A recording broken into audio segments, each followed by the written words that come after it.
What's going on, everybody? Mortem here, this time bringing you a discussion about video game difficulties. First things first, I have talked about this a little bit in the past, but I decided to make this video talking about the broad subject as opposed to bits and pieces. I've spoken about it here and there. And in case you've never watched a video of mine before, I review a lot of games, and to make myself stand out on the platform, I review them after getting 100% completion, as well as a lot of other things that I have decided are necessary to facilitate that, as achievements are rarely on their own a good metric for 100% completion, if you will. But as a result of that, I tend to play a lot of games on various difficulties, including their hardest difficulty. And even in situations where that isn't an integral part of the experience, I usually try to talk about it in the review anyway, as I think that's an important part of the game you are buying. So as a result of that, it's a subject that comes up here and there. Another thing to mention here at the beginning, or at least towards the beginning of the video here, is that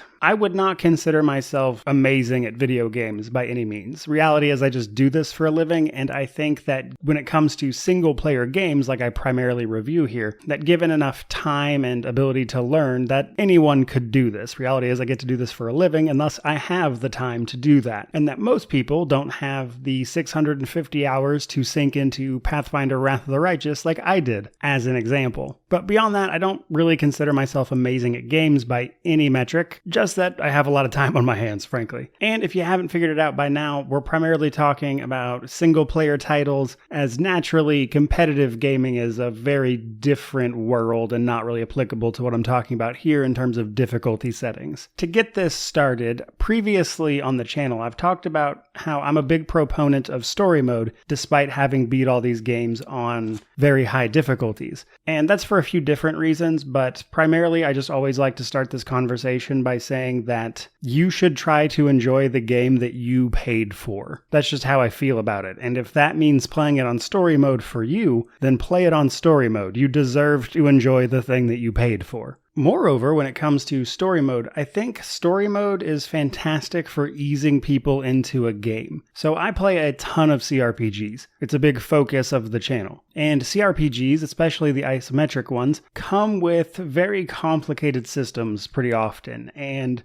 complicated systems in games, period, tend to lead to what I like to call quit moments. Basically where someone sees the system, goes, I don't want to deal with this, and they just quit. I think the best actual example of this is Path of Exile's skill system. Path of Exile is a fantastic game. I think a lot of people, though, open up that skill passives menu for the first time and they go, wow, I don't want to deal with this at all. And then they just don't. Now, I think an important part of this conversation is that I don't want the systems to change. If you watch this channel at all, I love complicated CRPG systems. I don't want them to be less complicated. What I want them to do is a better job of onboarding new players. And I think story mode is a fantastic way to do that. In the case of Path of Exile, because I use that example, I think they would be better off slowly introducing new players to the broader system rather than just bombarding them with it straight away when they have no idea what they're doing. But for CRPGs, this usually means anything you can do to ease a person into the system and the rules. So story mode, as a result, for that genre in particular, I think is a fantastic tool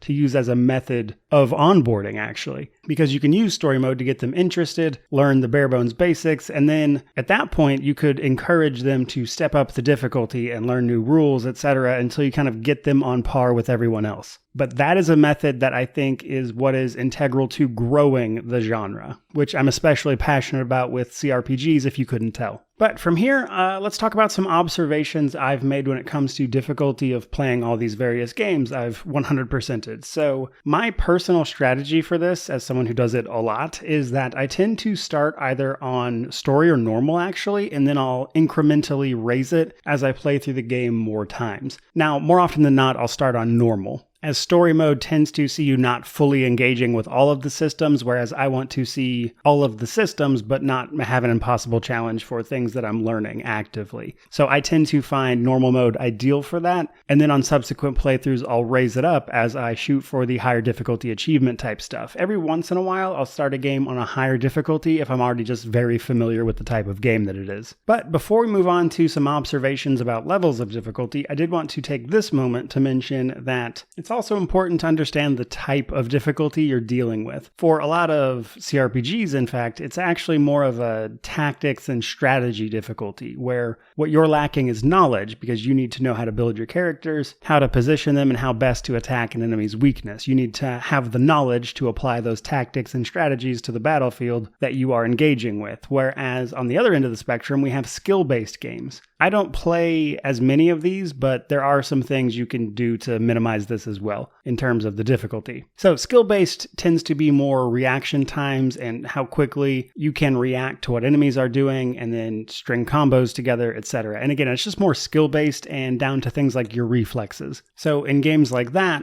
a strategy that I'll usually employ is how can I minimize what the enemy is doing from a skill standpoint. And to give a recent example of a game I'm playing right now for review, God of War, before the next one comes out, I was trying to knock it out. And on the higher difficulties, what I've found is that you can use a variety of attacks to actually sort of stun lock even higher level bosses kind of indefinitely, using a variety of the runic attacks that the game gives you and a slow time charm, actually. And you can kind of cycle all of those together to just keep bosses like permanently locked down, which on higher difficulties is very effective. From there, let's talk some generalities when it comes to difficulties. Now, story mode, again, they tend to relax some of the necessary systems that you're required to engage with, if in some cases, they even make it possible to lose. So story mode can vary a lot game to game. In some games, you literally cannot die on story mode, whereas other games, you just be hard-pressed to do so. And again, I think that's a good soft entry point for most people, but I would say I prefer normal in most cases because it requires you to engage with the systems. And for people who play games regularly, I always think normal is usually the best place to start, of course.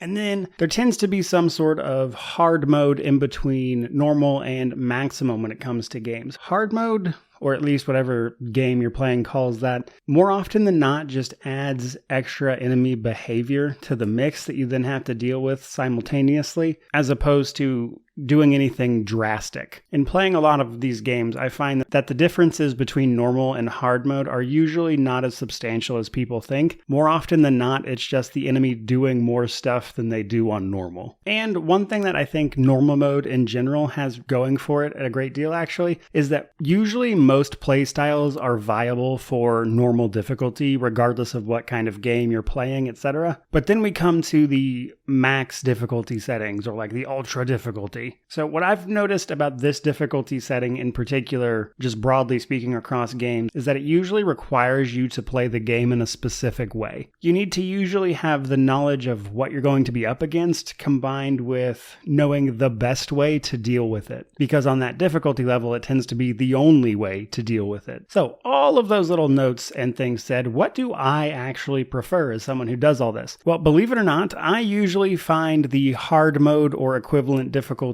to be the most fun for me. This is because they maintain a certain amount of challenge while not being ridiculous. So while I often beat games on their highest difficulty as required for these reviews, I usually don't like the fact that those difficulty settings restrict how you play the game a great deal. Oftentimes, certain playstyles at that difficulty just will not be viable, or you'll be making life so much harder for yourself that it's just not worth it, even if it is viable. Whereas on hard modes, usually the methods that I want to play the game with are viable, and the game is not so easy as to cause me to just completely roll over the game without a challenge at all. So personally, for me, as someone who does this all the time, my personal preference is usually that hard mode spot in between normal and maximum. All of that said, I still haven't touched on games that don't have difficulty settings. So this is a choice that I can understand the reasoning behind. At the end of the day, not every game needs to be for everybody. Regardless of how much you want to grow the genre, realistically, not everyone is going to enjoy everything, and you're not going to share the same tastes as everyone else. So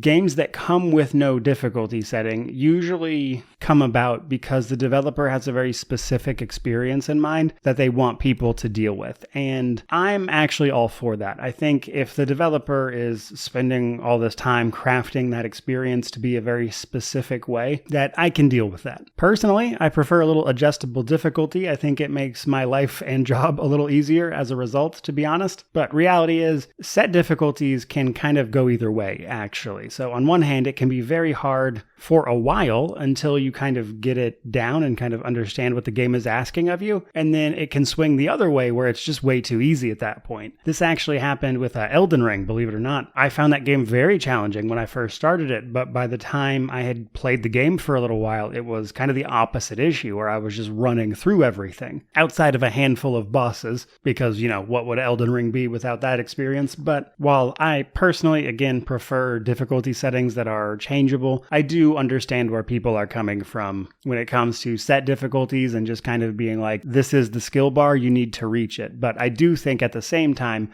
if that's your approach, then that game needs to do everything it can to onboard new players, especially when it comes to single player games. Now, with competitive titles, sure, the skill bar is what the skill bar is. But if a single player game is like, here's the one difficulty, here's the skill bar, you need to meet it, but then does absolutely nothing to kind of onboard you to the game, I think that's a failure on the game's part. Now, I think this happens less so in the age of YouTube, honestly, where you can just look a lot of this stuff up. But nonetheless, there's some interplay there, so I wanted to talk about it a bit. But that's pretty much everything I've had to say on the matter, but I would absolutely love to hear from you guys. As with anything, this is not the kind of thing people ever agree on, and I'm sure people either do agree with me or they have a completely different take that they're going to be happy to share with me down in the comment section below. So, love to hear what you guys think about it. Looking forward to reading the comments on this one. But regardless of any of that, I hope you enjoyed the video. I hope you enjoyed the discussion. Keep it civil down in the comments. But regardless of any of that,